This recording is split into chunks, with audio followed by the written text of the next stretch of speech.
Cheryl Nici recounts the moments right before she was shot by a man wanted for 3 murders and the attempted capital murder of a sheriff's deputy. Never saw it coming. It was a total ambush attack. He aimed the bullet, the barrel of the gun, and the bullet, if you will, toward my left temple.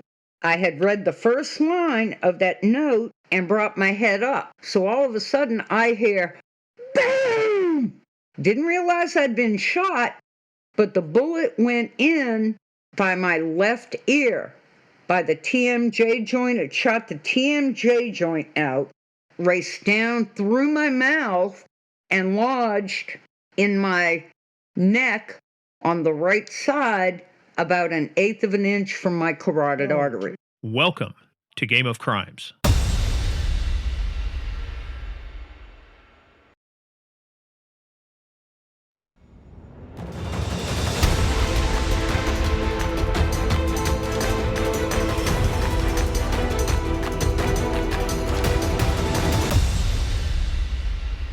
You're a cop 24/7. You've got the powers of arrest 24/7. Absolutely. You've taken an oath to serve and protect. I remember when I was a rookie, there was a violent domestic happening in Ronco County where I was living at the time. I didn't just keep walking because I'm not working. You had to carry your badge, your ID, your weapon with you. That's changed a little bit now, as I understand it. But back in the day when I was a police officer, absolutely 24/7.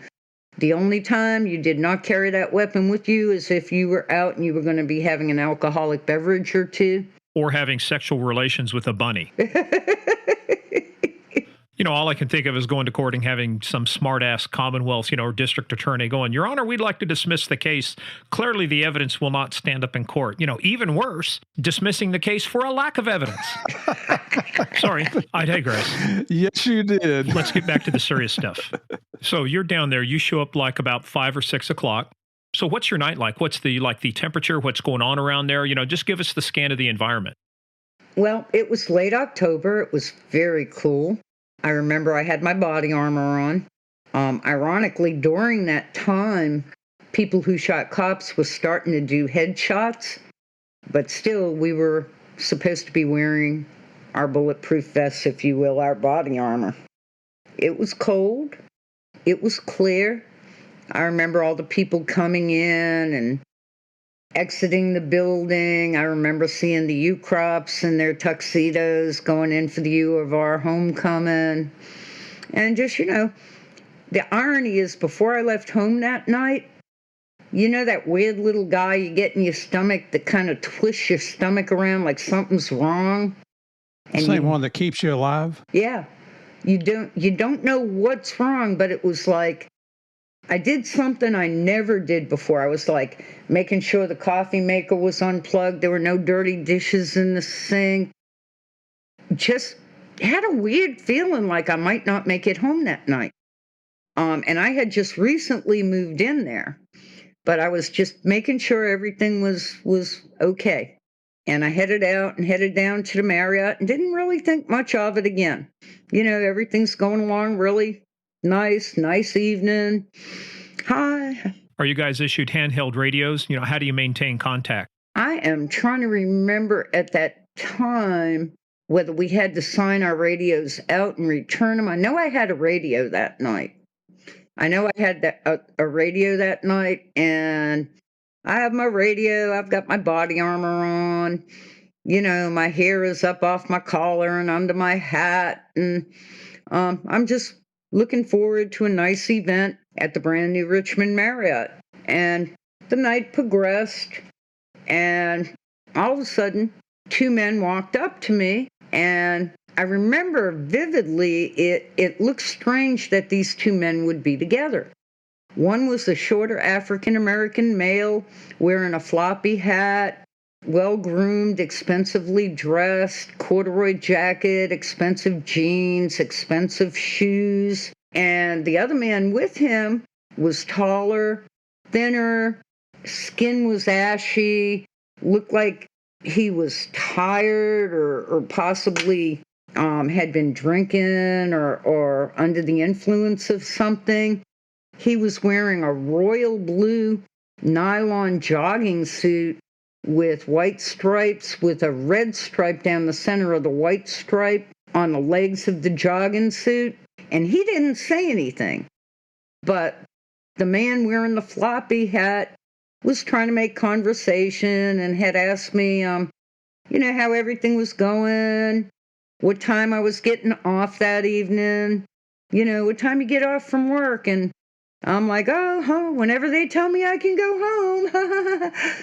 Whereas if I had been in street clothes and in a different setting, I would have said, none of your freaking business. But the polite PR way of saying, not interested, leave me alone. So, well, what are you doing after work? And I'm like, probably going to get breakfast with my boyfriend. He's just asking you. Kind of again. Can I get your number? Can I get your number? Well, I was waiting for that, but I was like, oh God, I'm so done. Okay. Yep. I'm like, look, guys, I'd really love to talk to you. However, why don't you just go in, enjoy the evening? I don't want to get in trouble with my boss, And I watched him walk into the Marriott and just kind of shook my head and rolled my eyes. And I didn't think anything of it. Just like you got badge bunnies out there, there was a certain group of males that really thought it was cool to have a woman with a gun, Hey, so we know what badge bunnies are. So for our players out there, kind of give us the polite description of a badge bunny. The badge bunny is... And this has nothing to do with the bunny earlier. Nothing to do with the furry bunny earlier. That's kind of a professional slang that refers to the woman that is obsessed with police officers and police officer boyfriends. Kind of, officer, thank you. I just can't thank you enough. And, would you like to come over for dinner? And they're just uniform chasers. Yeah, they're just obsessed with male police officers.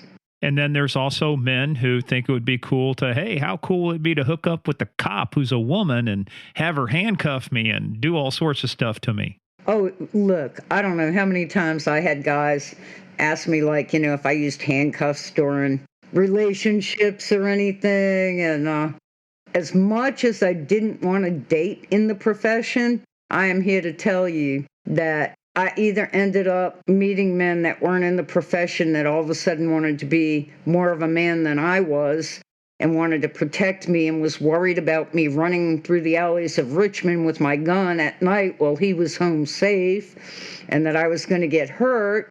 Or it was the ones that were obsessed and drooling over the thoughts of a woman with handcuffs and a gun and take me down, baby. Men are such pigs. What can I tell you? Holy cow. That's when you introduce them to your Billy Club. Hey, maybe you'd like a threesome, me, you, and Billy. Whack! There you go. There you go. There you go. All right, now back to our regularly scheduled podcast because we're getting to the good stuff now. So, hey, by the way, as you start telling us, go through the rest of the story, how long were you scheduled for that night? How long was your off-duty assignment? If I remember correctly, it was about till 1 a.m. It might have been till 2 a.m. So, I mean, you already put 8 hours on the street, and then you've got another 8 hours in an off-duty job. Pretty much. Oh, life is fun. So you're standing out there, you get approached by these guys. So now walk us through. So you get approached, this starts, chatting you up, obviously, and you kind of tell them, hey, move along, nothing to see here, right? Nicely, of course, yes. Of course. Always a lady. So they walk away, and this is maybe somewhere in the neighborhood, 10:30-ish.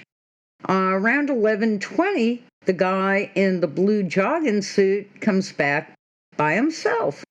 I've had no conversation with him.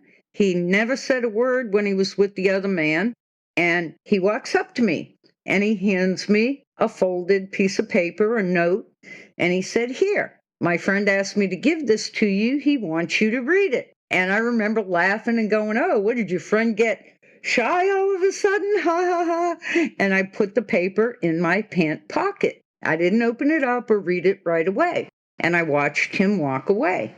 After he was out of sight, maybe 3 to 5 minutes later, I take the paper out, figuring it's going to say something like, hey, my name is Gino. Here's my number. Give me a call, something like that. No, it was a long written note. And the first line read, a marriage is social and holy. And I showed it to the woman at the valet parking stand. I said, does this make any sense to you? And I start looking around for the guy in the blue jogging suit. And she goes, I can't even read it. So I looked back down and I scanned down to the signature, and it was signed Nat Turner. You remember Nat Turner from history? Mm-hmm. And again, I read the first line, a marriage is social and holy. I did not read the whole note. During that time, the man in the blue jogging suit, later identified as Kenneth Wayne Woodfin, had scaled back around the building. And remember where I told you there had been like a utility closet that the fire department had been checking earlier? He came in that little cut in and never saw it coming. It was a total ambush attack. He aimed the bullet, the barrel of the gun, and the bullet, if you will, toward my left temple. I had read the first line of that note and brought my head up. So all of a sudden I hear, boom! Didn't realize I'd been shot, but the bullet went in by my left ear, by the TMJ joint. It shot the TMJ joint out, raced down through my mouth, and lodged in my neck on the right side, about 1/8 of an inch from my carotid artery. Cheryl, let's walk people through this, because the TMJ is the temporomandibular joint. So that's kind of what helps connect your jaw to your skull and allows you to move your jaw up and down. And so kind of at the angle you're talking about is that was kind of, rather than like a left to right direct shot, that looked like it was kind of a downward angle, like the gun was pointed up and like down towards your shoulder, or did it go into your neck because it hit bone and everything and deflected? I'm not really sure. He was taller than me, so he could have been aiming for my temple. And when I moved my head up, it was still angled for the temple from a higher perspective. So yeah, the TMJ connects both your jaws and everything. It shot that out. It went down. It broke my jaw and lodged 1/8 of an inch from my carotid. Any idea how close the barrel of the gun was to your head? I was told approximately 3 to 5 feet away. Did you have powder burns on your skin? Couldn't tell you. So when you heard that boom, did you know at that point that you had been shot? No. What? Because this is an interesting, and I say interesting only from a purely professional point of view, because we've got an interview that we did with Claudia Apolinar, who is the LA Sheriff's County Deputy who was shot. We've got one that we just did with Alex Collins, San Bernardino County Sheriff's Deputy, who was shot by Chris Dorner. And a lot of them basically say the same. They didn't feel any pain at first. I think it was the shock. So is that kind of what it was for you? Is kind of like the shock, and you didn't feel any pain at that time? Nothing? You just heard the concussion? You just heard the sound? That's it. I never lost consciousness. Let me tell you, I heard this big bang, and the first thing I thought was, oh my God, the problem with the utility closet that the fire department was here on earlier, something must have blown up. I remember looking out at East Broad Street and my vision going blurry, and it looked like somebody was dumping a gallon of red paint over this blurry picture of East Broad Street. It was just dripping down this blurry picture, and everything went red. I remember getting on my knees and getting down because I felt weak, and laying down on the brick. I heard people screaming, yelling, running. I had no idea what was going on. I remember a man that I don't know who he is to this day. He came up. He was doing first aid on me. He put me into a recovery position on my side. He was doing direct pressure on the bleeding wounds. And he picked up my police radio and said, you have a police officer shot at the Marriott. I need an ambulance right away. And it was like a matter, it seemed like seconds, but almost immediately There were sirens and police ambulance got there, and the man disappeared. I never got an opportunity to see him, to thank him, anything. I remember a lot of confusion. I remember being in the back of the ambulance, and that's when I got my vision back. And I saw my sergeant, Sergeant Dave Andrews, and he looked like he'd seen a ghost. I'd never seen a look like this on his face before. People say I talk a lot, even with a bullet in my throat. Man, I could still rasp out some language. I was like, "What happened?" He goes, "You got shot in the head." And I looked at him and I said, "No shit, huh?" Obviously, I was in shock. So, Cheryl, when your sergeant leaned down into you and said, "Hey, you've been shot," and you go, like you said, you go, "No shit, I was." Did it actually register, though, with you at that point that you had been shot, or could you still not believe that it had happened? No, I wasn't feeling any intense pain. To this day, I have nerve damage in the left side of my face. It's kind of funny. When I did go back to work, if somebody went to take a swing at me, I always turned the left side of my face because I wouldn't feel it. And then I could kind of haul around and bring them down with my right side. Hey, you could always win those contests, drinking contests where, hey, slap me as hard as you can. You hit my left side, Yeah. You could have made a bunch of money. See, here we are helping you with your retirement plan. Anyway, let's go back to that, though. Anyway, yeah, so he's looking at me and I'm like, "Sarge, what happened?" "You got shot in the head." I'm like, "No shit, huh?" Next thing I know, the EMTs, paramedics are getting in, doing what they got to do so we can go mobile down to the then MCV hospital. I get down to MCV. Oh my God. What's MCV? MCV is now the big VCU hospital. It used to be MCV, Medical College of Virginia. Okay. They're wheeling me into the ER. There's my co-workers, uniform, non-uniform. People had been called out from home. And everybody's lined up and they're wheeling me in and they're giving me the thumbs up. And I remember being in the emergency room and talking to the detective and giving him the description of the last person that I spoke to before I thought I was going to die, and the encounter with these two guys. And they're asking me, is there anybody that you can think of that would have wanted you dead, that would have, shot you? And I'm like, no. Had anybody made the connection yet? I mean, obviously you're looking for Woodfin, but had his name come up yet by the time you were at MCV, at the hospital? Was there any connection to know at that time that it was Woodfin, or did that come later? I do believe that they suspected, but they hadn't made the connection. But they were later able to make that connection.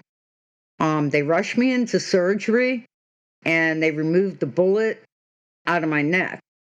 That was a key piece of evidence later on in the trial. That bullet that came out of my neck matched the bullets in everybody else, in Bubba Worsham, in the homicide victims. So it was the same weapon that was used. What weapon was that? It was a .357 Magnum, but he had used .38 caliber loads. Well, you hate to say, fortunately he used .38 caliber loads, because if he had used .357 loads, in a .357, this outcome could have been different. Well, all kidding aside, the outcome as close as he shot me should have been different. I remember being in ICU. I had no concept of time. I was on life support. And I vividly remember getting rushed down to the OR again because apparently the bullet had shattered my skull and I had fragments of lead that had stopped on the outer cortex of my brain. It caused my head to swell up with spinal fluid, and they had to rush me down. They had to do a craniotomy. They had to put drains in, everything. Now I'm back up in ICU on life support, obviously heavily medicated and out of it. But I remember, and this is something I found interesting, you think you're on life support or when you're unconscious, this is something important for everybody to remember. People can hear you. They just cannot respond.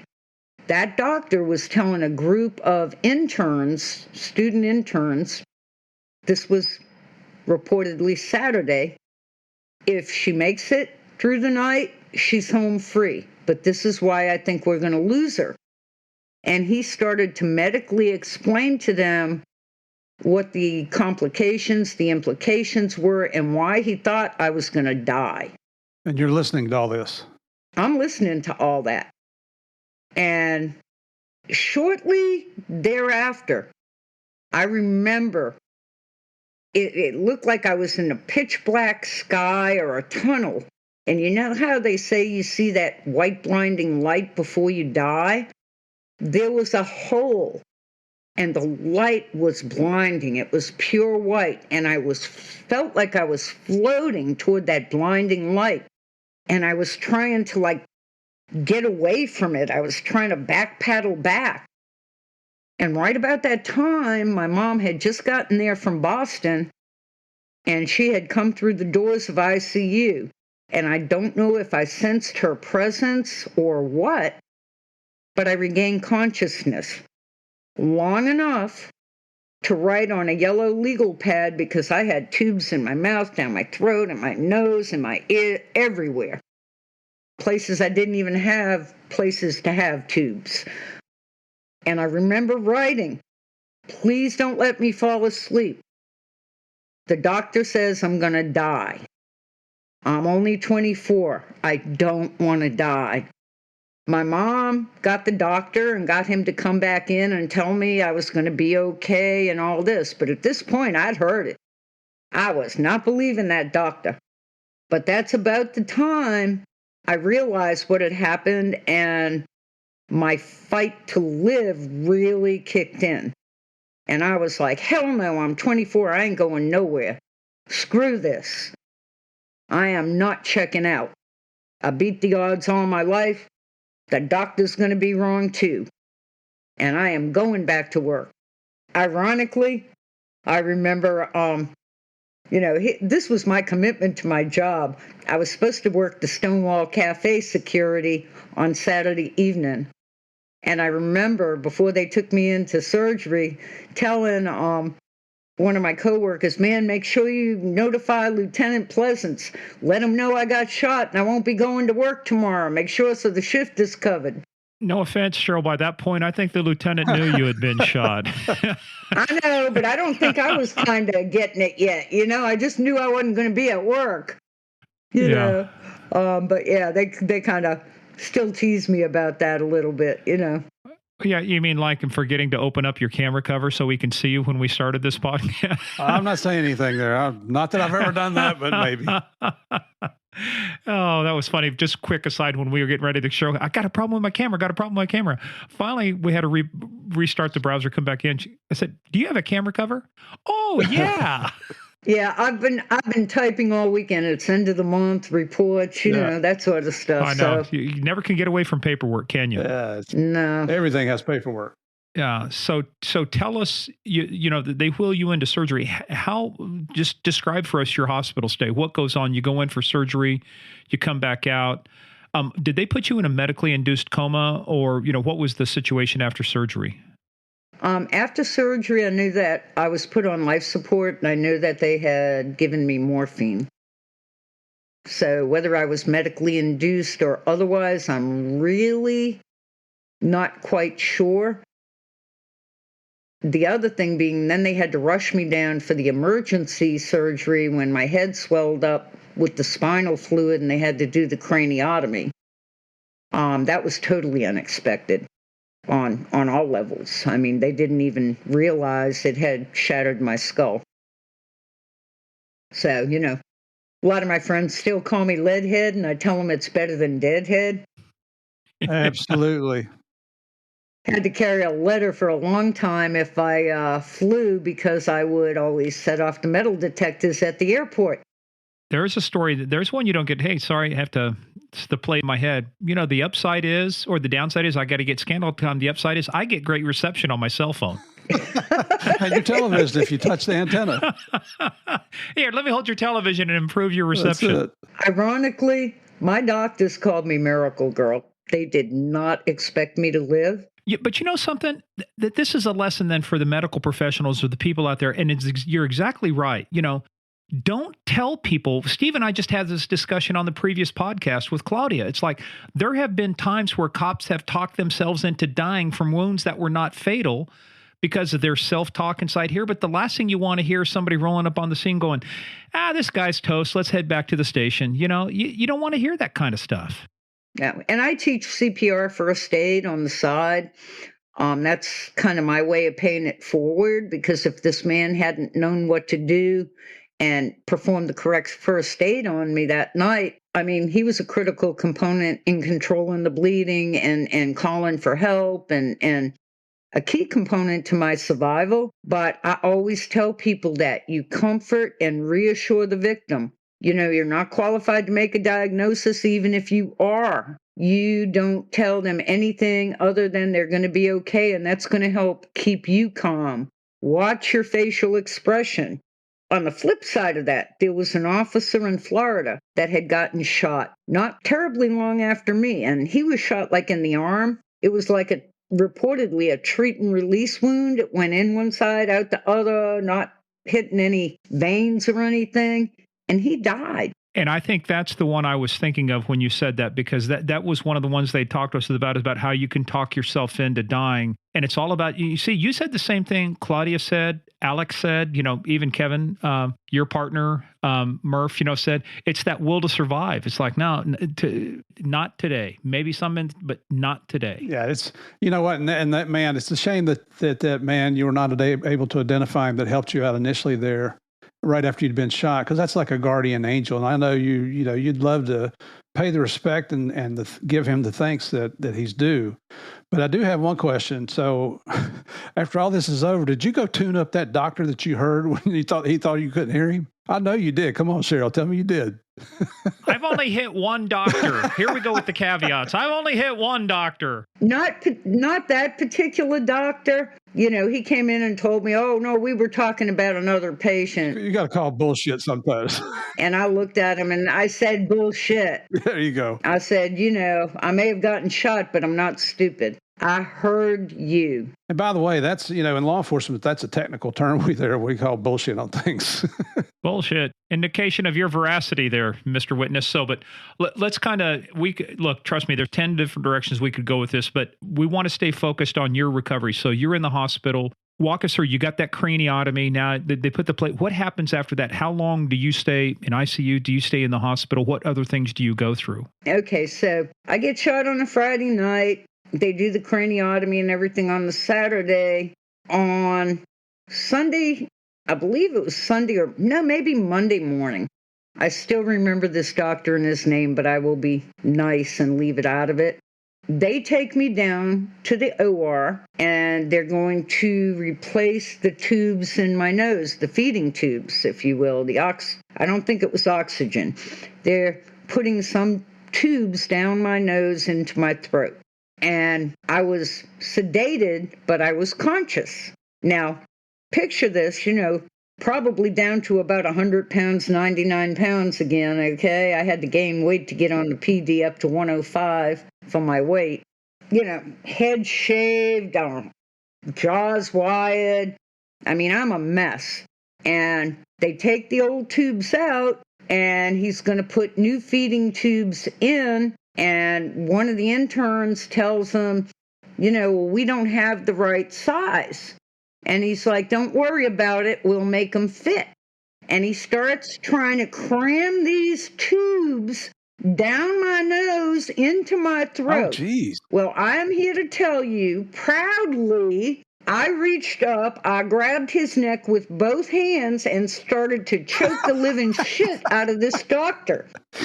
It took 6 interns to hold me down. I'm surprised you didn't reach up and grab something else that would have got his attention. That was probably too low and too small. Bazinga. There you go, Doc. You've been slammed. Whoever you are, if you're listening to this, there you go, man. Needless to say, I didn't get those tubes reinserted. They brought me back to my room. My mom gets there. I tell her what happened. I said, I don't want him near me again. I don't trust him. I don't like him. He was told they were too big. He tried to force them. My mom, nope, got him taken right off the case. She put in a formal complaint, everything. They came in and talked to me about it. So now I'm in and out of consciousness. And that Monday, which would have been the 29th of October, they moved me down to med-surg. I'm still heavily sedated. I don't even realize I've been moved down to a med-surg floor. Well, and those things were called NG tubes. This is the same discussion we had with Claudia. They go through your nose down into your stomach so they can deliver medication and food. So because your jaw's wired, how are you getting calories? How are you getting sustenance at this time? We'll get to that in a minute. Let me just tell you about my transition down to the med-surg unit. So I don't even realize I'm not in ICU anymore. It's nighttime. It's dark out. There's one window to my left. They have, those tables that they put over your hospital bed so you can sit up and eat? They have a table on each side of the bed, the right side, the front of the bed, and the left side. Well, you can't get flowers when you're in ICU. So these 3 tables are loaded with flowers. And I wake up, and there's a little crack in the drapery, so there's just a little bit of light coming in from the outside, and it's dark out now.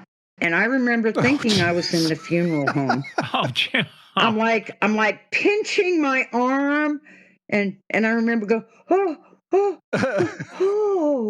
I thought I was dead and I was in the funeral home because of the huge amount of flowers around where I was lying. Well, damn, that's like you being in the morgue there, walking around, you saved a life. So, you're going, hey, wait a minute, guys, not my time yet, not ready, hello, over here. It was unbelievable. I couldn't get in or out of the bed. Here I am surrounded by flowers. It's dark, and I'm like, oh my God, I died. So then when I realize I'm not dead, I find the little buzzer and no concept of time again. Apparently I had missed dinner and they forgot to feed me because I was feeling hungry.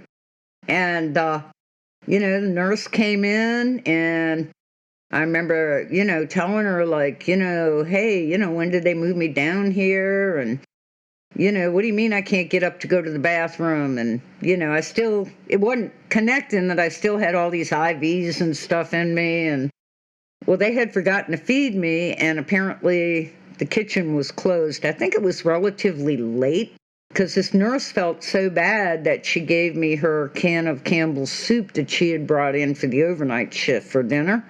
And I had that through a straw. And pretty much that's how I ate, was pureed food through a straw.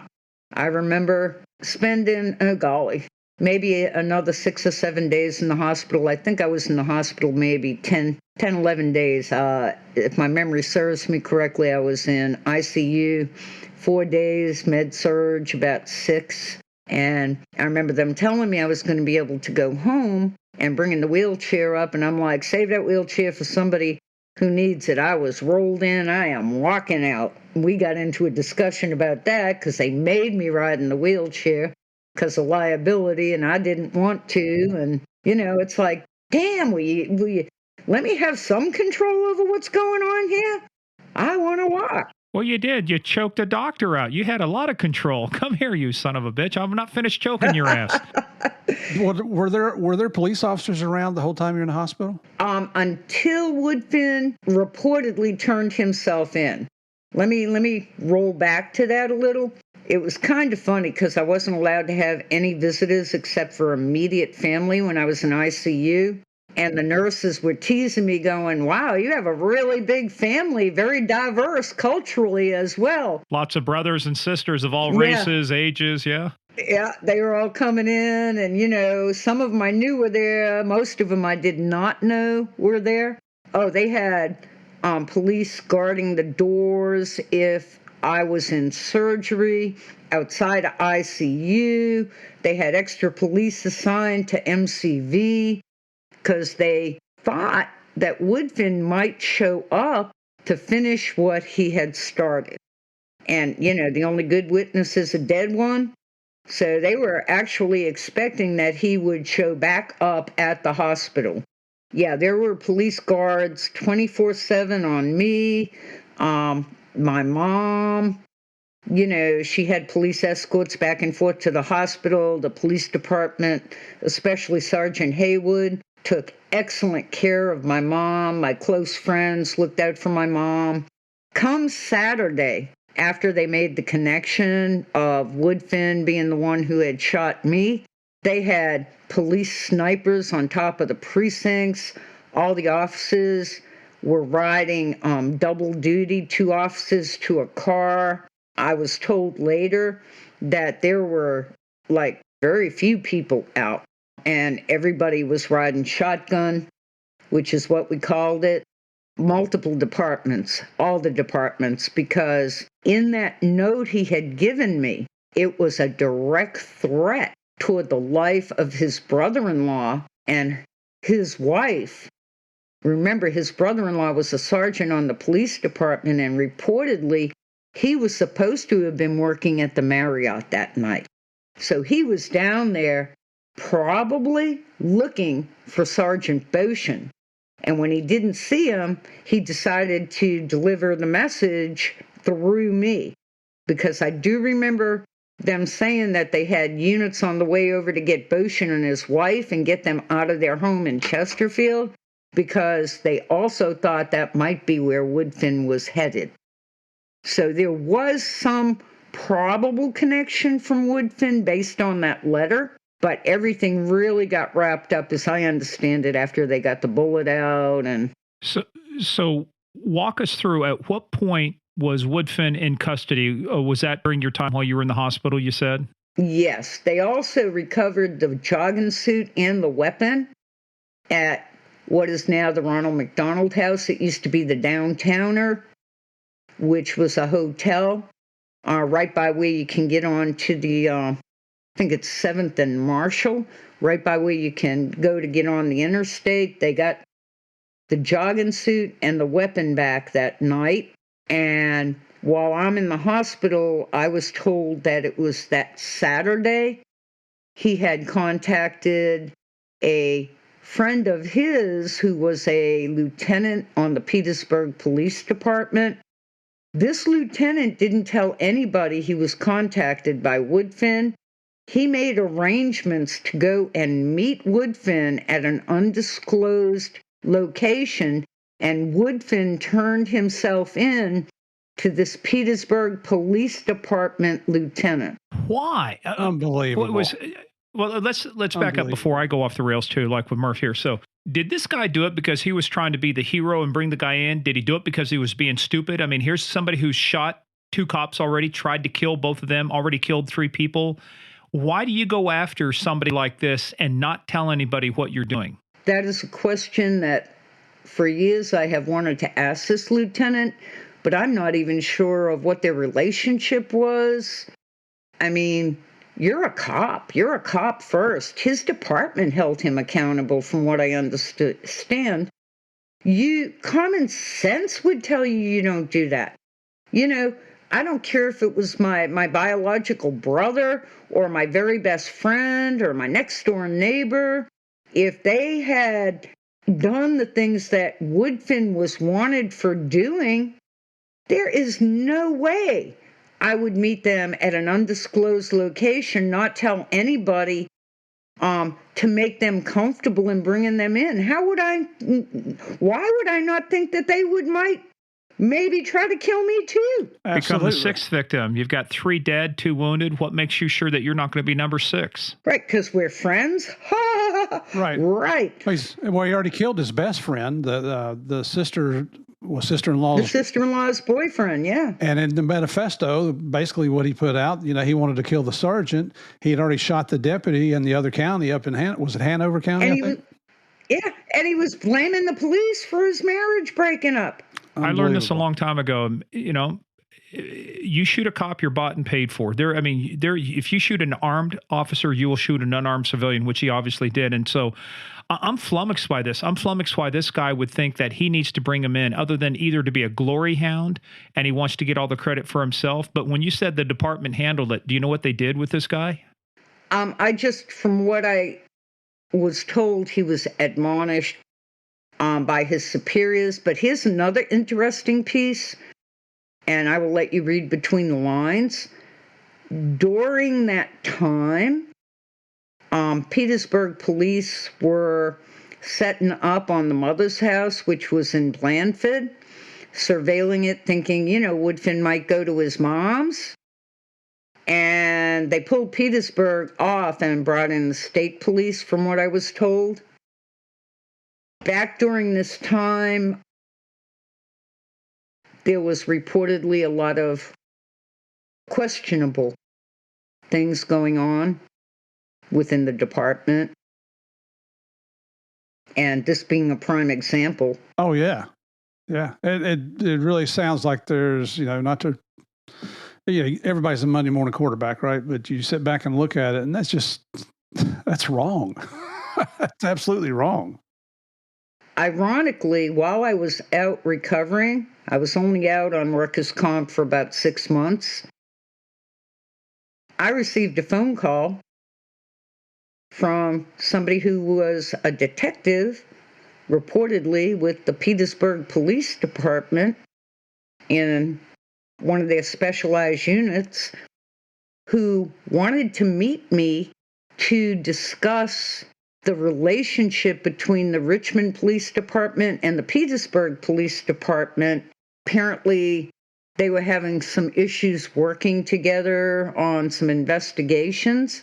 They wanted to meet me at this little, not one of the upscale bars, during the afternoon to discuss their concerns with me.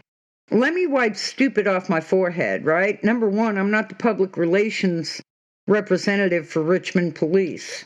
Number two, what do you really want? So basically I was like, let me check my schedule, let me, give me a call back. I called a couple of my close friends that worked the same unit as this guy. And I said, look, let's find out what this guy really wants. If I go meet him, will you guys be in the booth, behind me? And they were like, NFW, you're not going. You probably won't make it in that bar alive. It does sound like a hit. It sounds like he's setting you up for a hit. Anyway, he called back and I said, look, here's the deal. If you really want to meet with me, we can meet down at police headquarters. I'll secure a conference room, but I really don't see how I'm going to be able to help you at all because I don't work in that unit. I don't work with that unit, and I have nothing to do with public relations. What do you really want? And on top of that, you got about 3 years on the job, right? At this point, yeah. Yeah. So nothing against patrolmen, but that's not a decision-making position when it comes to politics like that. Right. I was a patrol officer. I was working task force, special operations, right, but nothing to do with this guy's specialized unit. Right. By the way, earlier when you said NFW, that's a technical cop term as well. That means no fucking way. Correct. That is not happening. So let's go back now. Let's put a pin in that. We'll discuss that a little bit more. But the issue is, let's talk about Woodfin now, turning himself in. When did you first know that Woodfin was in custody? I would like to say probably that Monday, that Monday, but I don't think it registered until that Tuesday. Willard Bubba Worsham was also in the hospital, and he came down and introduced himself, and we sat there and had a chat. And of course, people were able to come in and see me, and were coming in to see me. This was a funny sideline. There was an attorney I knew from court, but he came in to visit me because he did a lot of public defender work. And he didn't want to be assigned to represent Woodfin, so he could. He came in and created a conflict of interest so he could conflict himself out. Yes. Fast forward years later, I introduced him to my best friend, and she ended up marrying him, and they're happily married all these years later. Oh, nice. Very nice. So yeah, but it's always been a big joke. He's like, yeah, I walked in. I know you don't know who the hell I am, but I just want to let you know I'm really concerned. You might recognize me from court. Here's a couple of my business cards. And by the way, give me $1. This is something I learned off of watching Better Call Saul, right? He said, just give me $1, just give me something so we can create that attorney-client relationship and stuff. So create that relationship and I can say, sorry. Now, there's a defense attorney I can respect. Somebody comes in and says, look, I defend a lot of people. I just don't want to defend this guy. Well, Woodfin decided he wanted to represent himself in court. Great. Well, hold on before we get to that, Cheryl. Let's go back and just finish up that piece. So talking about you found out, how did you find out that he was in custody? Who finally told you? Everybody. Okay. Everybody. They may have told me on Saturday, but Saturday I was still on life support and in and out of it. And so how long after your shooting did Woodfin, quote, turn himself in? Was that like 2 days, 1 day afterwards? From what I understand, it was sometime during the day that Saturday, so like the next day. Okay. But I don't know that, like I said, to be definite because... Well, don't worry. You're not under oath here. We're not going to cross-examine you. Oh, I know. Concept of time, like I said, was totally gone. So you get out, but like you say, you're out. And how long is your rehab? What do you have to do for your rehab? Because you've been shot in the face, you've been shot through the jaw. So talking, moving, eating and stuff, that's all got to be just excruciating stuff to go through. Well, you will laugh. Even with my jaw wired, I could talk. I could talk just as much as I can now. That was the biggest thing with the tubes down my throat and everything, man. I couldn't talk. So I went home. I'll never forget that Thanksgiving. I had so much to be thankful for, but I wanted to eat.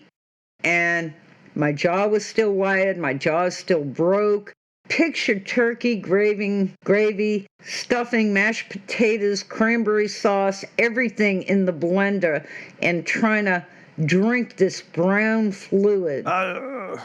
It was nasty as what it looked like, okay? I was able to eat baby food. Let me tell you, I would never want to be a baby again. Those meat dinners with mixed vegetables, nasty. I like the baby food, bananas, and some of the veggies were okay, but everything was soft and pretty much through a straw. Once they unconnected my jaw, I could eat soft foods. So it was a long recovery process. I had the hearing impairment. Can't be corrected. I have an ear on the outside, but obviously on the inside it's destroyed. 9 levels of hearing. I regained a little bit in 3 of the levels, a little more in the other 3 levels, and the other 3 levels are totally gone. But I would tell you, there's always a positive in the negative, because I tell people, I have a hearing impairment. If I don't acknowledge you, I didn't hear you. So I hope my boss isn't listening in on this. There'll be times he tells me to do stuff, and I just keep going. And then he'll go, hey, did you get that done yet? I'm like, what? He's like, I told you to do, I'll be like, did I answer you? I must not have heard you. I'm so sorry. And I don't have hearing in this ear here. So I just, unless you put it in writing several times and send it to me certified mail, I'm not going to get it. I'm sorry. Just, you know how it works. I will tell you, I tell everybody, you got to yell at me. If I talk loud, I'm not yelling at you. I just, I have a hearing impairment. I have the positional vertigo as far as I had the positional vertigo. I couldn't climb on anything. I would get dizzy and that. But that pretty much leveled out. I kept my hair long for a long time, and I was very self-conscious of my neck scar. But after a while, I cut the hair short, and I said, why am I covering that up, man? That's my medal of survivorship. Yep. It's your battle scar. Yeah, it's a part of me. Good attitude. Good attitude. My teeth all had to be capped and crowned, and extensive dental work. Back in 2015, it took me and my attorney a few years to duke it out with the city because the little shrubs of teeth that were left under the caps, crowns, and bridges, had all brought it out. Because when you have caps and crowns, coffee and things get in over the years, and little shreds of shaven teeth that were left had deteriorated. So I wanted to get implants, and the city had told me that, any of my medical costs associated with this injury would be covered for the rest of my life. And ironically, when Officer Bill Turner got shot on a Friday in 2015, January 2015, that following Thursday, I was supposed to go to the Workers' Comp Commission against the city of Richmond to fight for my teeth. And we had a prayer vigil for him. Richmond United for Law Enforcement was formed.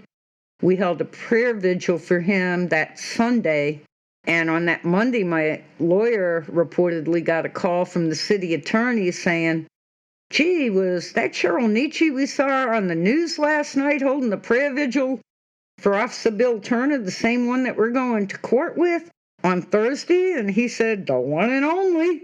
And she was like, "Well, I don't know why this is even going to court." And anyway, they decided to do the right thing and cover my dental implants, and we didn't have to go to workers' comp. But, so now I have all implants. Well, combined with the plate, you should get tremendous reception then on your cell phone. I'm just telling you. You sound good. I don't have a plate in my head. I just have the scrap metal still on the outer cortex. Yeah. Good enough for government work, So you got the bright, shiny smile and the great reception. But let's go back and talk now about post-event, because at some point this goes to court. Like you say, Woodfins now wants to represent himself, and he has got just a fucking marvelous defense for why it couldn't have been him that he still maintains to this day. But let's talk about the trial, getting prepped for the trial. How did that, walk us through that. How did that get set up? And when did you actually go to trial after the shooting? The judge did require him to have 2 court-appointed attorneys. Whether he wanted their help or not, he was going to have 2 attorneys appointed to assist him. And one of them was a former Commonwealth attorney. Both of them were great attorneys. So we show up for the preliminary hearing in December. I believe it was December 3rd or December 6th. And they're going to be, just certifying the case to circuit court. And they wanted to try my case first because there was an eyewitness in my case who saw Woodfin shoot me, was able to identify him. They had retrieved the weapon, the clothes he was wearing, the bullet that matched, everything. Because, of course, in the homicides, there were no eyewitnesses. They needed the conviction in my case to get the conviction in the other cases. So I walk into court. And, the detectives and the Commonwealth attorney are there, and they're with some close friends.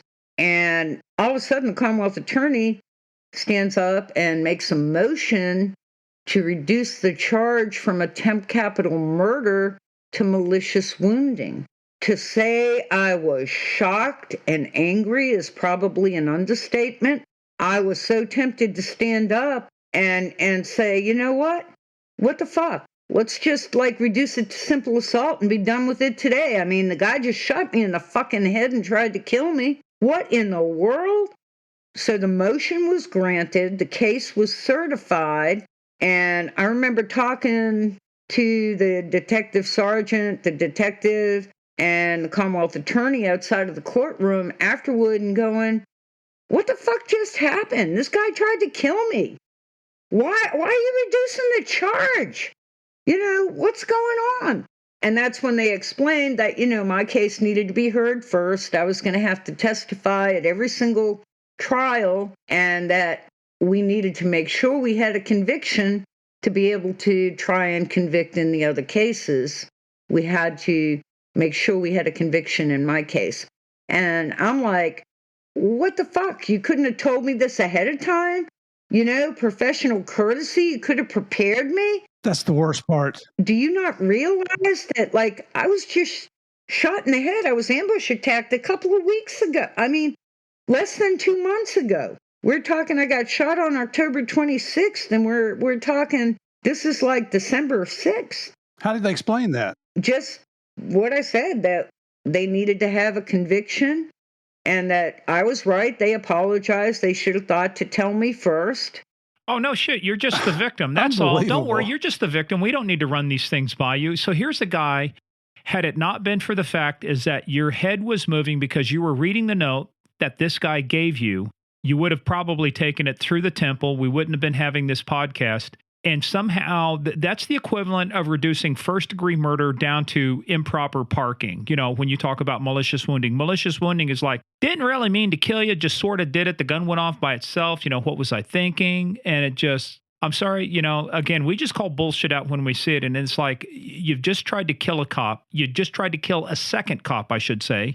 You've already killed 3 people. And yet they can't think that that a jury would not sit there and go, you know, you can introduce it, prior bad acts. This guy, he's got a pattern of doing this. He shot and killed 3, shot and wounded a deputy. And in your case, what makes them think that he wasn't trying to kill you as opposed to just maliciously wound you?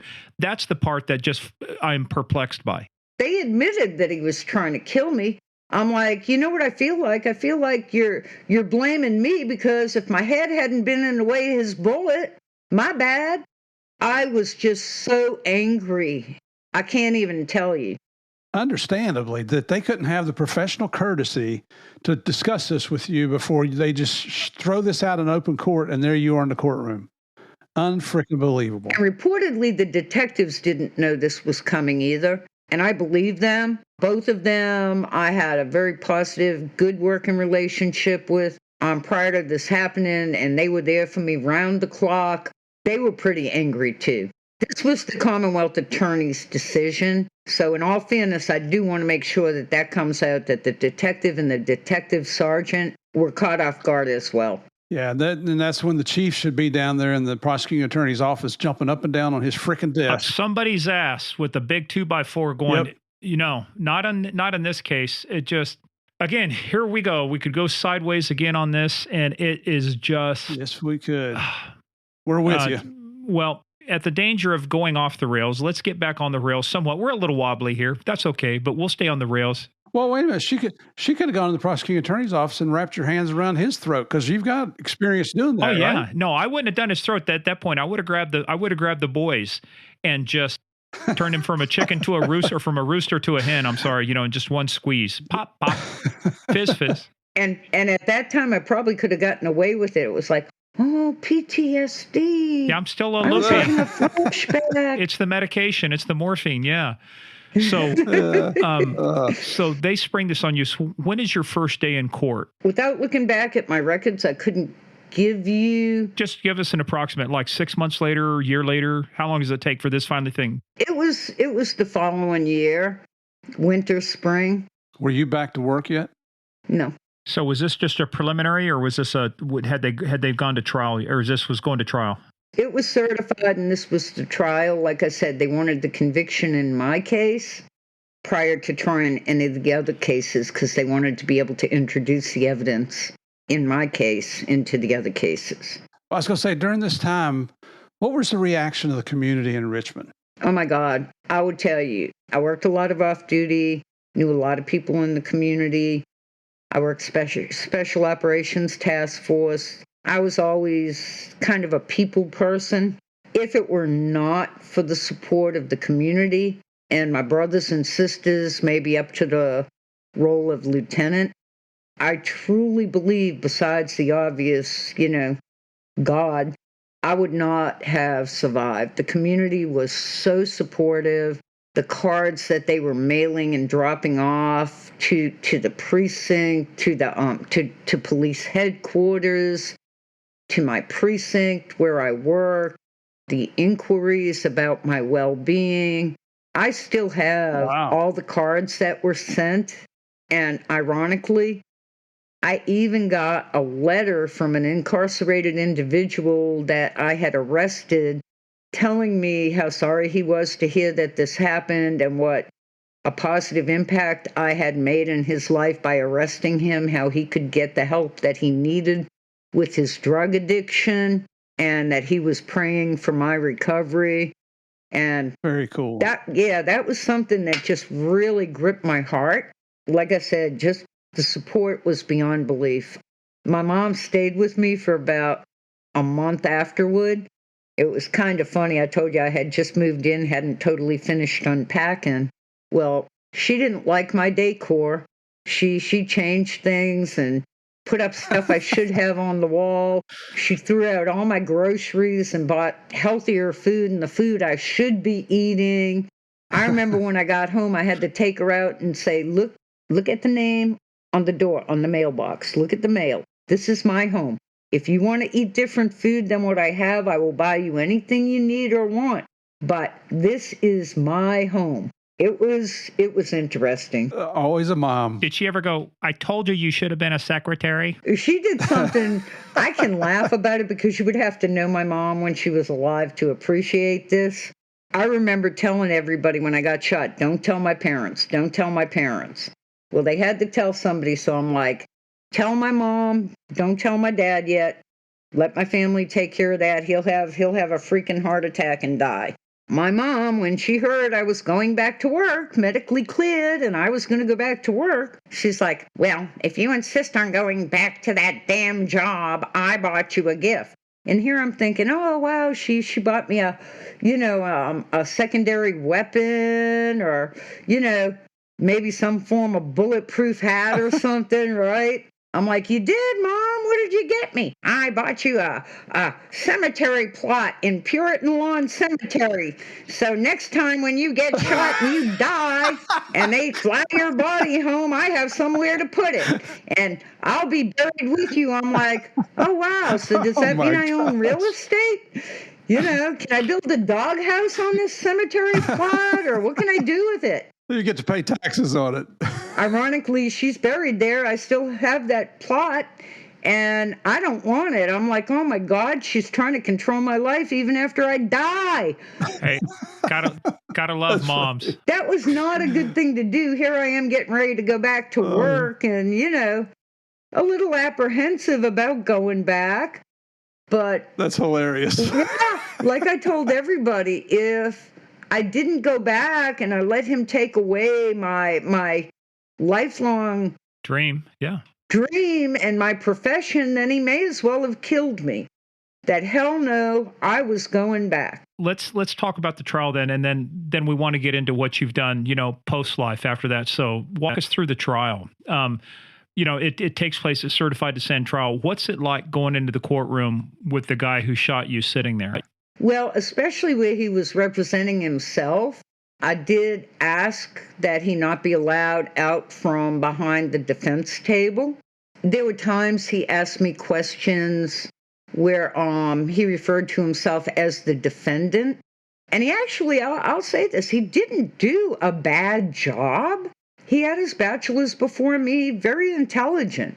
But I would respond, he would be like, well, when you first state that you saw the defendant, and I would answer, when I first saw you, it was a little unnerving. It was just a flood of different emotions. I remember asking the judge to keep him behind that table. I did not want him close to me, that the last time he was anywhere close to me, he tried to kill me, and I did not feel safe. And did the judge comply? Oh, absolutely. It's that old Daniel Webster saying, I think he said, anybody who represents himself has a fool for a client. And, even though he had two court-appointed people in there, even if he didn't do a bad, it reminds me of Colin Ferguson, the guy who shot the people on the New York subway. He referred to himself in the third person, or when you saw Mr. Ferguson, it just shades of this. So how long did the trial last? Too long. I can't even remember exactly. It was a long time, but they did a great job.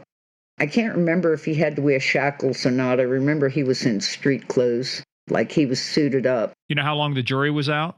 I don't remember.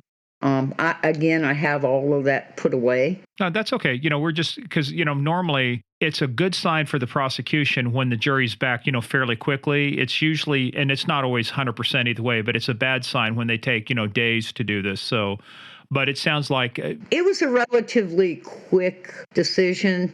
They may have been out the day that the trial ended and the following day. I don't remember exactly, and I don't want to give any incorrect information. Of course not, because you're still under oath, and we might have to bring you back. And yeah. No, I just don't. I don't want Woodfin from Nottoway Correctional Center watching this and going, "Oh, okay, I got something I can dispute now," because he's made several appeals. Well, speaking of his appeals, let's talk about what his brilliant legal fucking defense was. He actually did an interview, one interview, all the time he's been incarcerated with a TV station. And that was not terribly long ago, 2013, maybe 2014. And he claimed that it was not him that shot or killed any of these people, because during the time that all these things were happening, he was being tortured in the woods by a group of men. Insinuating what? Did he ever say? He wasn't real specific. He had no motive. He was being tortured. He was in the woods being tortured by like 3 or 4 guys.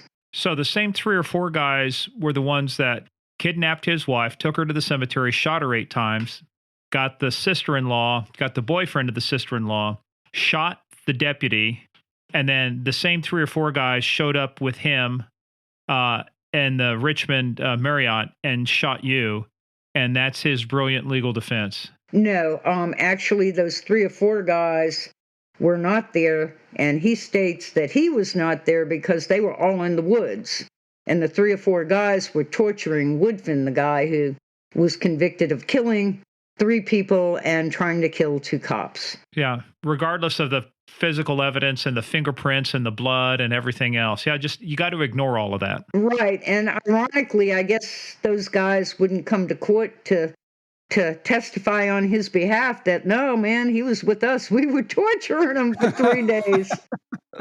That's got to be one of the stupidest defenses I've ever heard. Oh, trust me, there are some brilliant legal scholars out there that think if I defend myself and I just talk about a crazy story, everybody will believe me. So did you have to testify? What was the resolution of the other cases? So you went first. Did you have to testify again? Did he take a plea? What happened afterwards? Obviously, the jury convicted him. He was assigned the maximum sentence. And then, of course, you know, the what was it, 2 years for the use of a firearm and the commission of a felony. And then we moved on to the double homicide. Well, wait a second before we get there. What was the maximum sentence he got for you? 2 years for the use of felony. What did he get for the malicious wounding? I believe it was 20 and 2. Hopefully to serve consecutively. Of course not. All his time is concurrent. Unbelievable. Again, for folks out there that, you know, you're wondering what's the difference. Consecutive means you serve one sentence, then the next sentence, then the next sentence. But concurrent means you serve, if you get 2 sentences for 20 years, one's consecutive to the other, you serve 40 years. But if they're concurrent, you serve only one sentence twice for 20 years, and then you're out. And so this guy gets 20 years. So all of his sentences are concurrent. 3 homicides, wounding of a deputy, wounding of a police officer, and all the sentences are concurrent. Yep. He got like 3 life sentences and 116 total additional years, but yet he still comes up for parole. That's crazy. Unbelievable. Well, let's talk about that for a second. So, but let's finish this discussion. Did he take a plea, or did he have to go to trial on those other charges? Oh, no, he went to trial on all the other charges. He pled not guilty. When it came down to the wife's trial, her homicide trial in Petersburg was the very last one. They did not want to have a trial. They said, look, he's got all these years. He's not getting out. You know, why are we going to have a trial? And again, I'm like, oh, hell yes, we're having a trial. That was his wife. That was her life. She deserves to have her day in court. His family, her family, deserves to have that day in court. Her life was taken from her. She was brutally murdered. She was his first victim. We are having a trial. And we did. What are they were going to do? Just not prosecute him? Just say, look, he's got all these other sentences. There's no need for us? Yeah. Just dismiss the charges. They were going to let it go. Unbelievable. And again, I threw a hissy fit. I remember it was really uncomfortable, too, because his family was in the courtroom. And after a while, they stopped coming. I think they needed to hear the evidence. Family's family no matter what. But after hearing everything that came out, the Richmond cases were tried first. My mom came down for the Hanover County trial for Bubba's shooting, and she couldn't sit with me. She couldn't be seen traveling with me. There was a female and the detective sergeant who investigated the case. They sat with her in court. She was heavily protected. She couldn't go to the ladies' room alone. She couldn't speak to me in court. There had been threats made against my life, witnesses' lives, everything, even afterward. I can't believe that they would consider dismissing the charge. Yeah, but they did the right thing, and there was a conviction. Apparently, he filed an appeal some years later. Nobody even notified me. One of my media buddies called and said, "Hey, you coming down to John Marshall? Woodfin's got his appeal in court today." I'm like, "What appeal? What?" And this is long after I'm gone from the police department. Nobody even notified me he had appealed the case. Believable. Unfreaking believable. You gotta be. I'm just a victim. Someday I'm going to finish my book. Just the victim. Well, every other county in Virginia has a victims' rights coordinator. What's going on in Henrico? They don't have one? Well, this is Richmond City. Oh, and jeez. Interestingly enough, back then, because I was a police officer, I was not considered a victim back then. See, and there is the underlying bullshit. We had an officer who was assaulted, injured, it was aggravated battery on a law enforcement officer. And of course, the defense motion normally is to, exclude witnesses from the courtroom, to sequester them, which is standard tactics. We get that. They wanted to make him leave. And at least our county attorney got up and said, Your Honor, victim has a right to be in the courtroom. He's the victim of this. And everybody used to treat police officers, to your point, as second class, saying, "Oh, I'm sorry, you're not a victim." No, you're not the victim. You shoot me? You shoot me? You stab me? You run over me? Yeah, sure as hell I'm a victim. You're a police officer. You entered this profession knowing the risks involved. That was their mentality at the time. But we also fought that, many of us, and that got turned around. Well, speaking of the shit show in Loudoun County, apparently there's the shit show in Richmond City for this going on. But if there's any good news in this, the fact is that he got convicted in all cases, right? Absolutely. However, though, as we know, and I'm saying this as a caveat to you, Murph and Cheryl, even me, we don't do politics here. But the one issue, the one concern you had, even though he was given this sentence plus 116 years, documented cases of cop killers in Virginia that were released on parole, and you had a real concern is that a previous parole board may have seen their way fit to release this guy on parole. Absolutely. The parole board has never had to notify me. After he had served, I believe it was 17 years, he became eligible for parole. Parole wasn't abolished for violent offenders until 1995 under Governor Allen, which meant that Woodfin is eligible for parole. And, did 17 years, and then I started having to go every 1 to 3 years to the parole board to keep him incarcerated.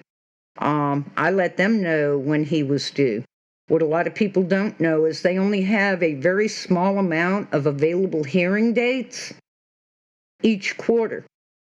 The parole board is supposed to notify the victims or their families if the victims are deceased of the upcoming parole hearing. However, the victims are supposed to register with the Vine system, which has recently been updated. As I understand it, the parole board is supposed to attempt to locate and notify the victims and their families. Last year especially, that wasn't happening. Everybody was doing stuff freestyle, their own way, using COVID-19 or whatever reason. And victims' families were not getting located. They were not being notified. And a huge amount of the worst offenders were released back into society. Many of the victims and their families did not know. We're talking serious sex offenders, the worst of the worst killers. We're talking about a lady who, with her, I think it was daughter and the daughter's son, killed this lady's husband, threw his body into a well, covered it up, and then had a party in the same damn place 6 days later with this guy in the well. They got the young son, the son of the grandson, to go and kill this guy. She did 6 years, and she got out without notifying the Commonwealth's attorney or the family. Correct. Unbelievable. And notwithstanding COVID or anything else, it doesn't release you from your responsibilities if you're holding that position. Well, there's only so much I can say because I am sure this is not totally over. The former chairperson, Adrienne Bennett, was appointed as a judge down in Virginia Beach. She has been on administrative leave. There were several complaints made to the Office of the State Inspector General. Reportedly, those investigations found the parole board in violation of policy, procedure, and state code.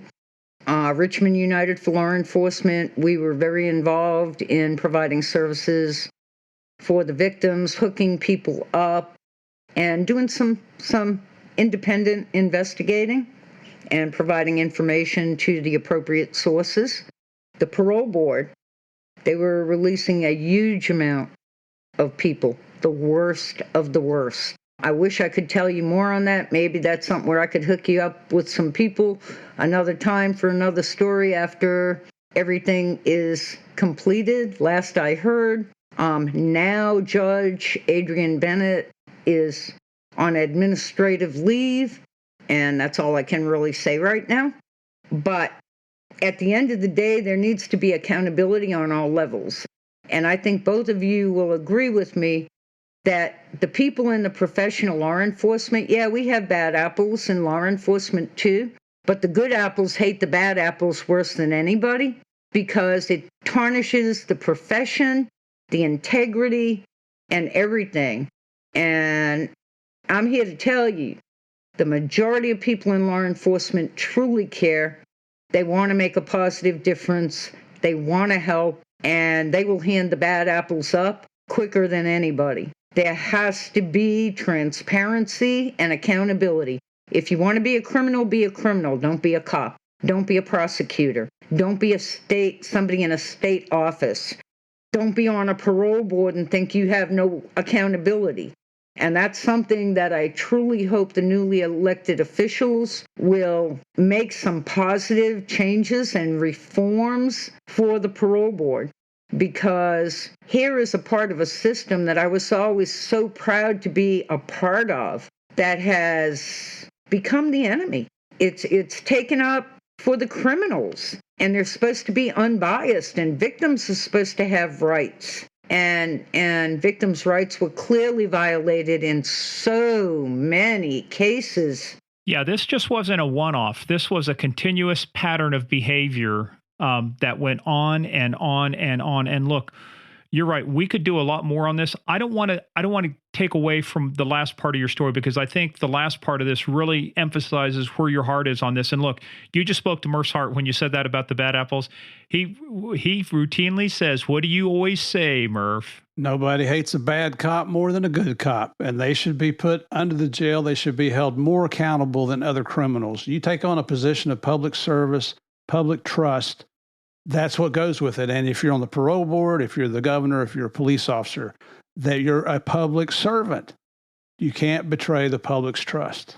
Yep. Set the politics aside. It's about, let's look at the facts of the case and determine that. Now, are there some people who've gone to prison that become good candidates for parole?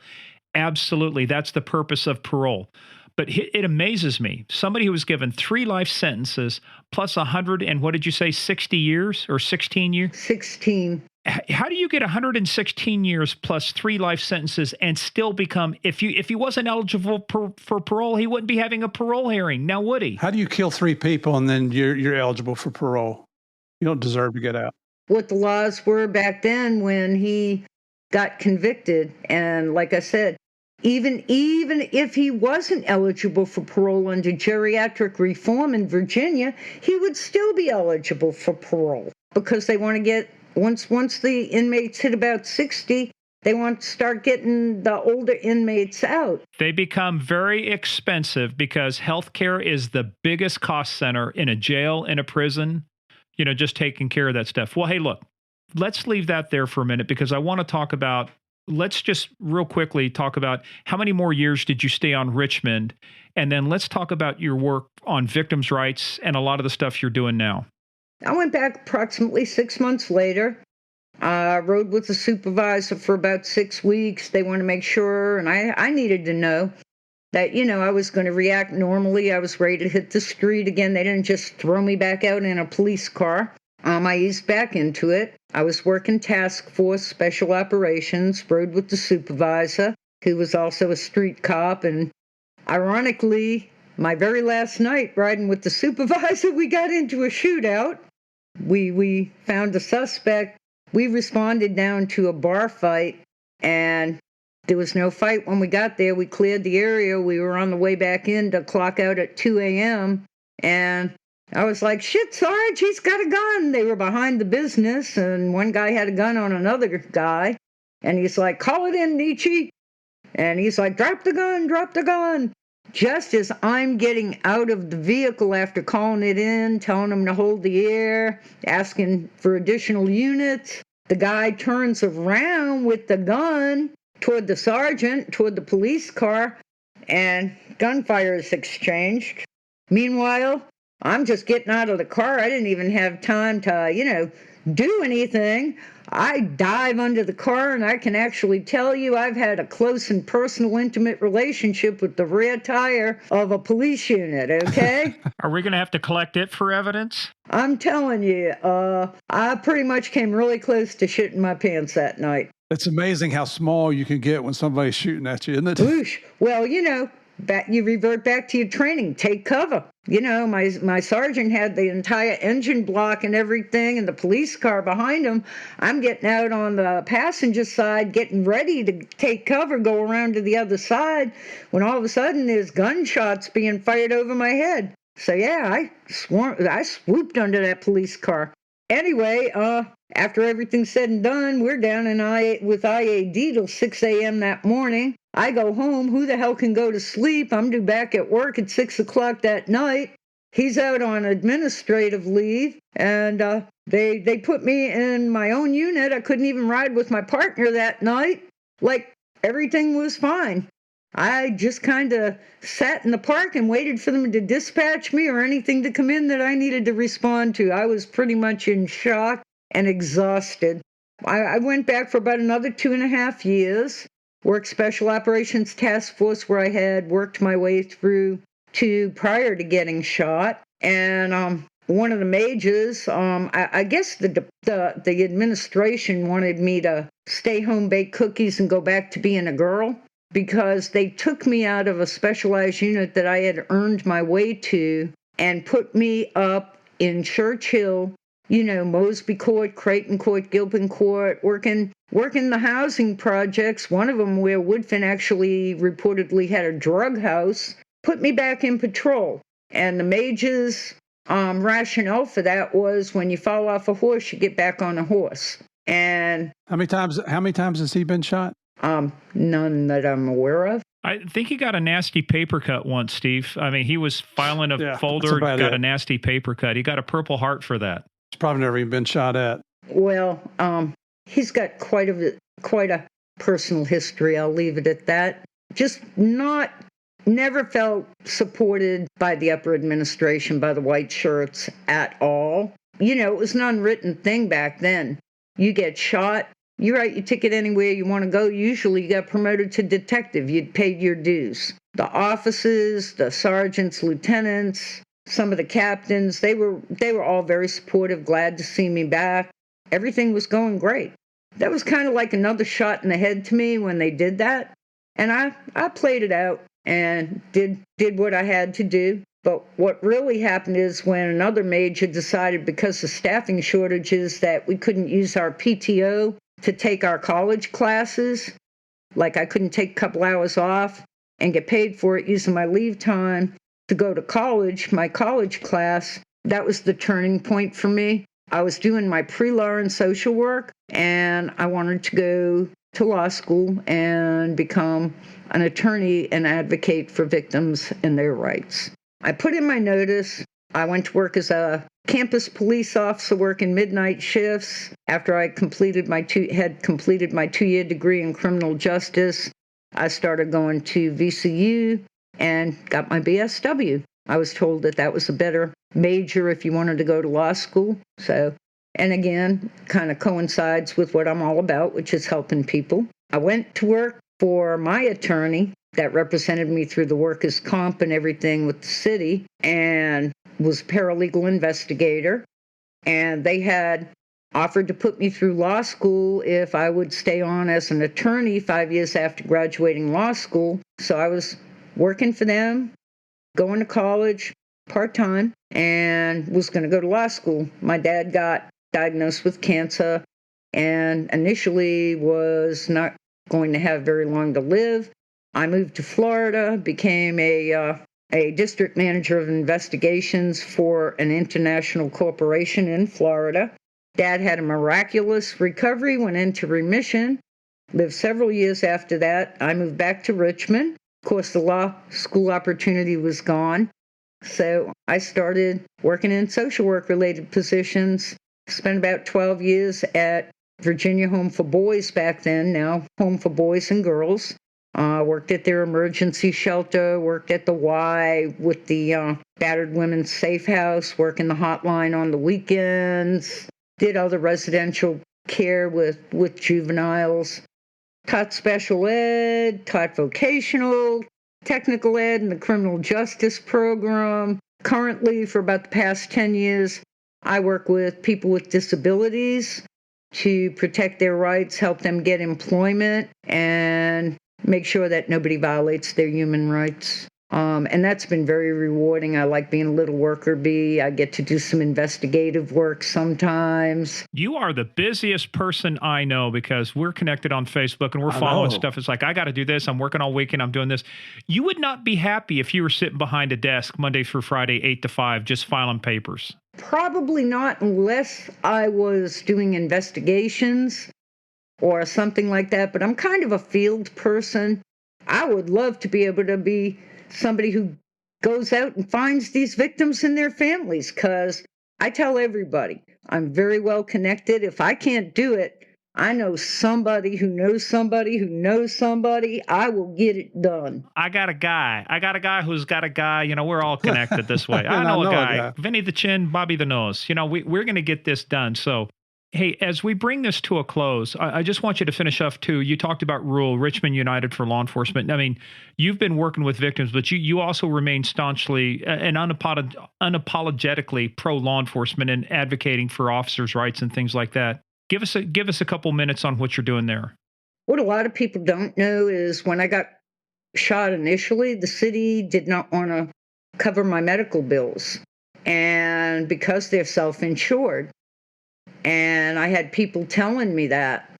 And the Fraternal Order of Police got me an attorney. Luckily, the city decided to do the right thing prior to me holding a press conference from the hospital bed.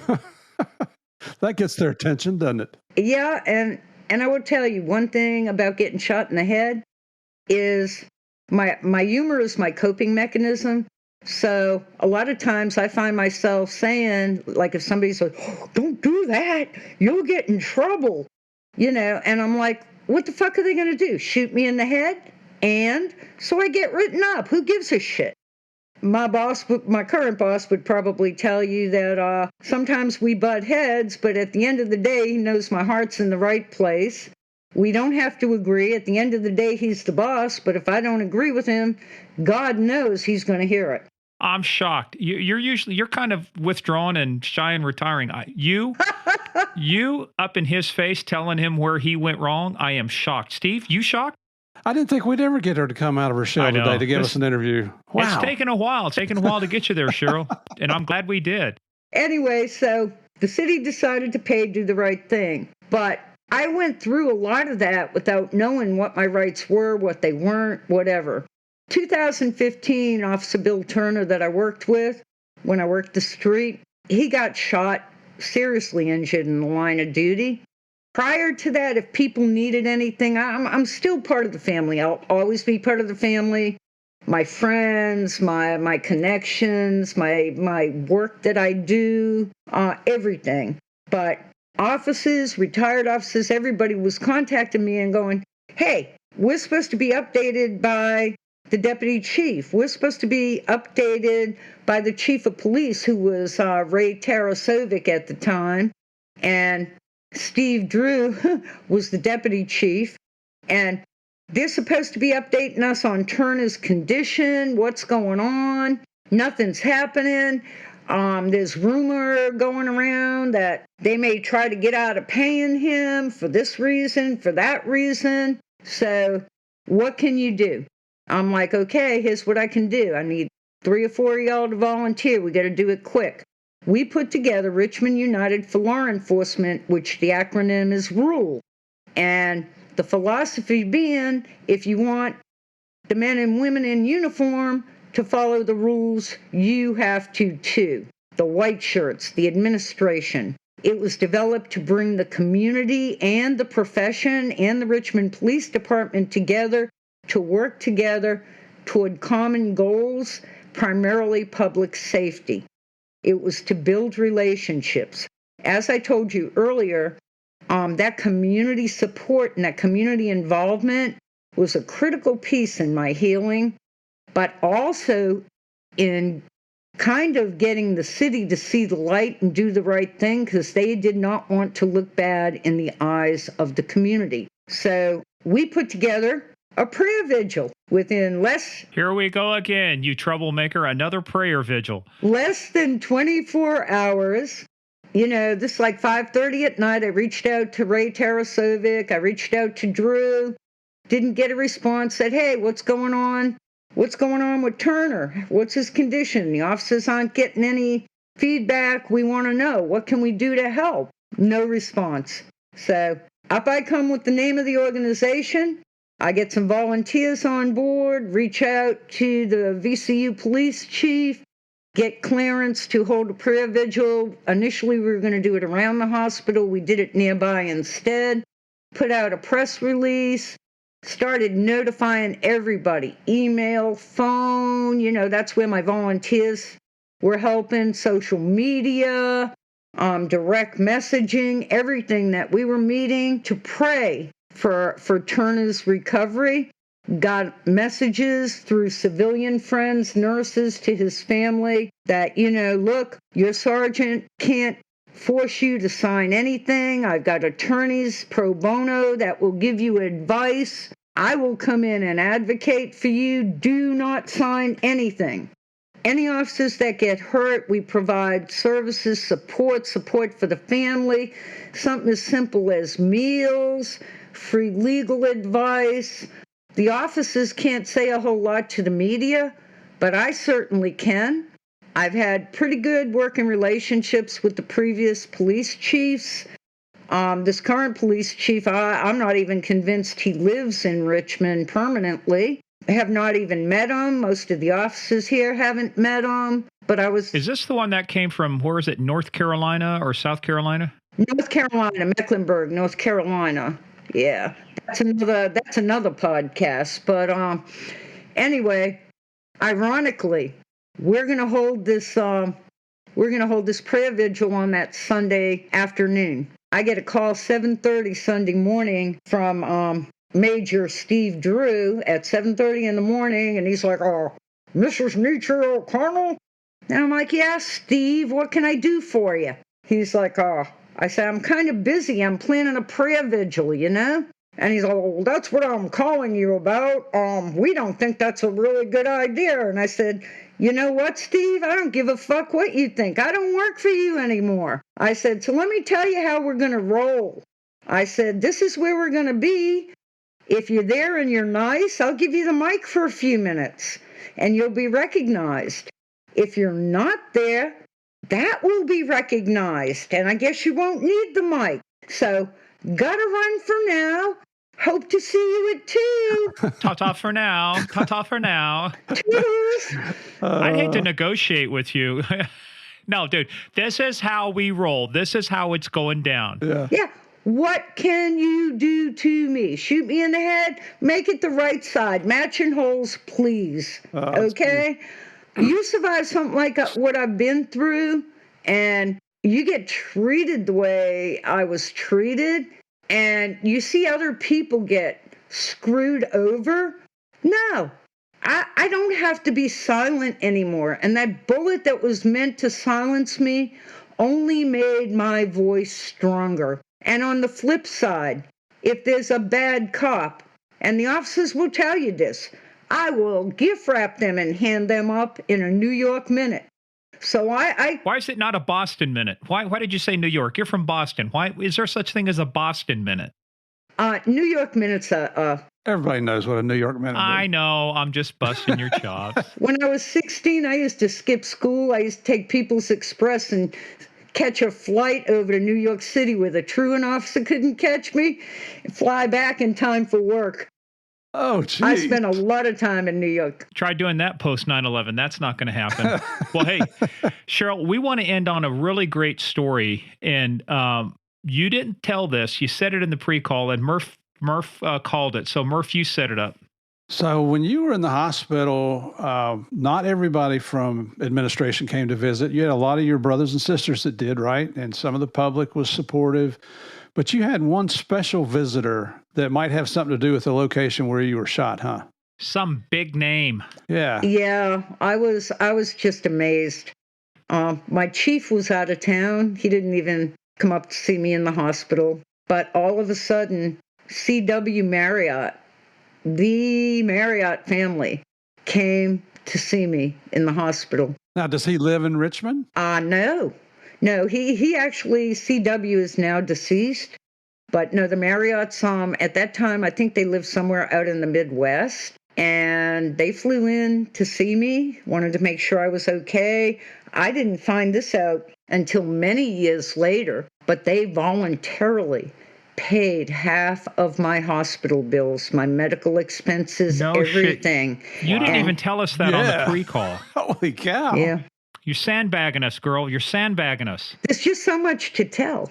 Well, and now but it doesn't stop there, does it? There's still more to this story. But wait, there's more. There is. I had a very close friend who had to get some surgery, and she had to get it at a hospital in D.C., and I had told her, I said, well, I'm not just going to drive up there, wait for you to get your surgery done, see if they release you or whatever. Why don't we go up the day before? We'll have a good dinner. You can't eat past midnight or have anything to drink, and I'll get a hotel room close by, Don't want to drive in D.C. any more than you have to. So anyway, I made reservations at the Marriott on Pennsylvania Avenue, and we get there to check in. I'd already given them the credit card and everything, and we check in, and it's like, oh no, Miss Nici, everything is on the house, courtesy of Mr. Marriott and his family. They put us in the presidential suite. There was a gift basket, a bottle of champagne, everything. They would not allow us to pay for anything. Fantastic. What a story. I'm a big Hilton guy, but after this story, I believe I'm going to become a Marriott guy. They treated me like family. I am sure if I needed anything and had picked up that phone, but that's not who I am, to be honest with you. I was very grateful for that gesture, but it also made me kind of uncomfortable, if you know what I mean. I was doing my job. I got paid. Yeah, but that's what most people like you say. They go, I just was doing my job. I'm uncomfortable by this. I'm doing this. And you know what? That is the difference between that and the people who are just glory seekers that go out and they just want the attention. They want it all to be about me, me, me, me, me. It's the humble ones like you who say, I'm just doing my job. That's people don't realize those are the real heroes. The real heroes aren't the one who go plaster themselves all over social media and say, look what I did. The real heroes are folks like you who are uncomfortable because somebody's trying to do something nice for them. And you're going, I was only doing my job. And it's been, your story has just been so motivational. And it kind of ties in with some others we've had here recently that will be coming up in future episodes. Just that will to live is so strong. And you have to demonstrate that. You have to have, like Alex Collins was telling us, he set little goals, little milestones that kept him motivated because he wanted to achieve this and he wanted to achieve the next step and the next step. And there's one that I don't want to run the story, because it's such a motivating story with Claudia Apolinar that was shot out in California, one of the deputy sheriffs that was shot at the train station last year. And just hearing her story, I've never met this woman, and I am so damn proud of her. I'm so proud of you. You're continuing to do what you felt the need to do early on in life, and that's to help other people. And you didn't let this traumatic event that would sideline most people, if not kill them, you didn't let that get in your way. You're still moving forward. You're doing what you think is right. And normally, Morgan is the one that says he salutes you. I'm taking my hat off to you. So damn proud of what you're doing, what you've done, and what you're doing now, Cheryl. It's just been an honor to have you here on the show. So God bless you. Thank you very much. We pray for you to continue. I will tell you the other line we learned, and it came from episode 25, part 1, Rick Massa and the LAPD North Hollywood Bank shootout. He said it so eloquently. You know what he said? He said, willpower defeats firepower. And that's exactly what this was. Your willpower defeated the firepower. That bullet was meant to silence you, and it didn't. And if anybody hasn't figured it out by now, there is no stopping Cheryl. So, Cheryl, this is us saluting you again. Job well done. And thank you for continuing to fight the fight there in Richmond for the officers. But more importantly, I'll tell you what, I think officers would be behind this too. Your work that you're doing for the victims and what you want to do. The victims are too often forgotten, and we're glad you're doing your part to make sure that they're never forgotten. In closing, I would like to tell you my theme song, and it's how I live my life. What doesn't kill you makes you stronger. We're solid members of Team Cheryl now. Absolutely, man. Team Cheryl. Well, hey, look, you've done a great job. Hang on, everybody. We're going to close this out, but Cheryl, it's great. I'm going to have to get down that way. I've got some stuff to do on some cold cases. It'll get me down that way. So we'll make sure, we get together and have dinner. And I just want to see you chew somebody's ass out in that Boston accent. I just got to hear that. So we're going to have to go someplace where somebody does something. I'm going to say, hey, talk to my girl Cheryl over here. She's going to handle this. Yeah. Okay, everybody, let's stay tuned for the debrief.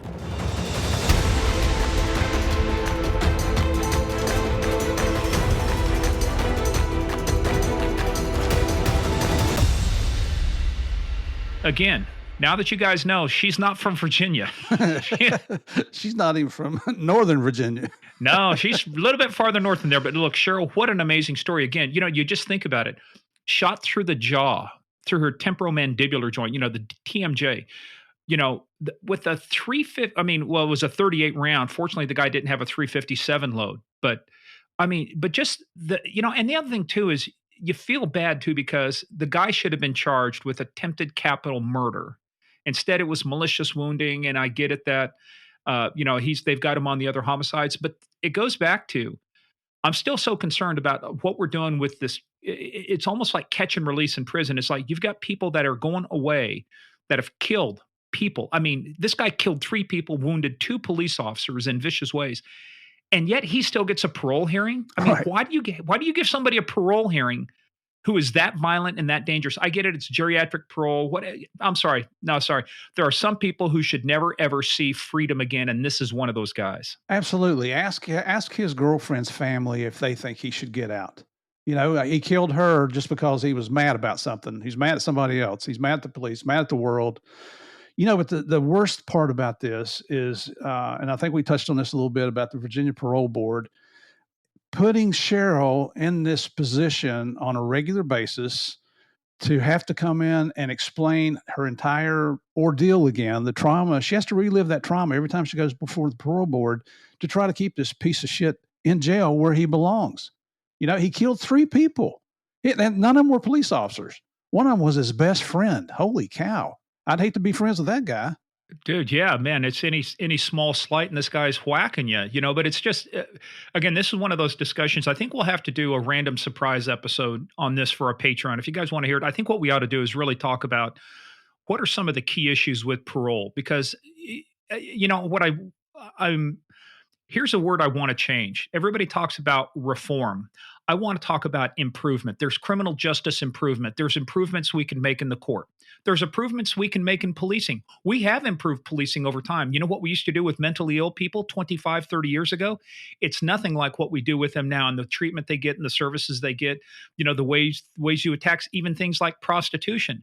No longer is the sex worker as the person providing the services the suspect. They're actually, many times they're the victim. They're being trafficked by other people. So, I mean, we have improved our way of looking at things. So I think we need improvement. Rather, reform sounds like, well, we've got to reform this because it's bad. No, guys, we still got the best justice system in the entire world. Absolutely. Absolutely. If you don't believe it, go to a third world country and just stick around for a while. You'll be anxious to get back to the, this terrible United States that you like to complain about so much. But you know what we're taking away from Cheryl's story here? She is a trooper.